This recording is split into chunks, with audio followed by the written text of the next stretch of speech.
बिहार विधानसभा चुनावों से पहले बीजेपी ने अपने प्रचार अभियान में नए प्रयोग करने शुरू कर दिए हैं। पार्टी ने नए नारे के साथ एनडीए सरकार की उपलब्धियों को जनता तक पहुंचाने के लिए 225 एलईडी रथों की तैयारी की है। ये रथ गांव-गांव जाकर लोगों को सरकार की योजनाओं और वादों के बारे में जानकारी देंगे और उनका प्रचार करेंगे। इन रथों के माध्यम से 125 यूनिट तक फ्री बिजली, महिलाओं और बुजुर्गों की पेंशन दोगुनी करने और आंगनबाड़ी कर्मियों के बढ़ाए गए मानदेय जैसी योजनाओं का गुणगान किया जाएगा। प्रधानमंत्री नरेंद्र मोदी के जन्मदिन पर मुख्यमंत्री नीतीश कुमार ने 16 लाख से ज्यादा श्रमिकों के खाते में 5,000 रुपए ट्रांसफर किए थे। इसी तरह युवाओं और छात्रों के लिए सरकार के ऐलान जैसे कि स्नातकों को 1,000 रुपए भत्ता और स्टूडेंट क्रेडिट कार्ड को ब्याज मुक्त बनाना भी प्रचार का हिस्सा होगा। और हम लोगों ने ये तय कर दिया है इस सरकार ने कि अगले बार इस चुनाव के बाद अगले बार 5 वर्षों में आप लोगों को 1 करोड़ युवाओं को नौकरी और रोजगार दोनों। एनडीए ने बिहार चुनाव के लिए नया नारा तैयार किया है। विकास की रफ्तार पकड़ चुका बिहार, फिर से एनडीए सरकार।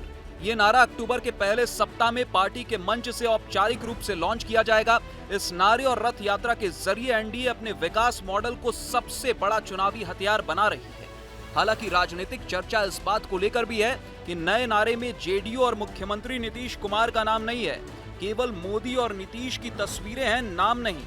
सवाल उठता है कि क्या जेडीयू अपने नेता की भूमिका कम होते देखेगी या गठबंधन में ये खींचतान की शुरुआत है। बिहार ने विकास की रफ्तार पकड़ ली है, इसलिए बिहार की जनता ने यह संकल्प लिया है कि हम फिर से एनडीए की सरकार बनाएंगे। चुनाव प्रचार के लिए एनडीए हर विधानसभा क्षेत्र में रथों को दौड़ाएगी, जिसमें एनडीए सरकार की उपलब्धियों और किए गए वादों का प्रचार प्रसार होगा।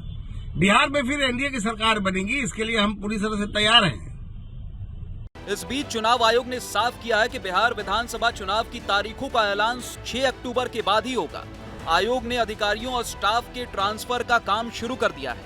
3 साल से एक ही जगह तैनात अधिकारी बदले जाएंगे और कोई भी अधिकारी अपने गृह जिले में नहीं रहेगा।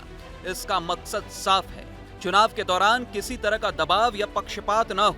सभी विभागों को आदेश दिया गया है कि ट्रांसफर की प्रक्रिया 6 अक्टूबर तक पूरी कर रिपोर्ट सौंप दी जाए। पिछले विधानसभा चुनाव में बिहार की 243 सीटों पर 3 चरणों में वोटिंग हुई थी। पहले चरण में 71 सीटों के लिए 28 अक्टूबर को मतदान हुआ। दूसरे चरण में 94 सीटों के लिए 3 नवंबर और तीसरे चरण में 78 सीटों के लिए 7 नवंबर को वोट डाले गए थे। इस बार भी चुनाव 2 या 3 चरणों में होने की संभावना है। पिछले चुनाव में वोटों की गिनती 10 नवंबर से शुरू हुई थी।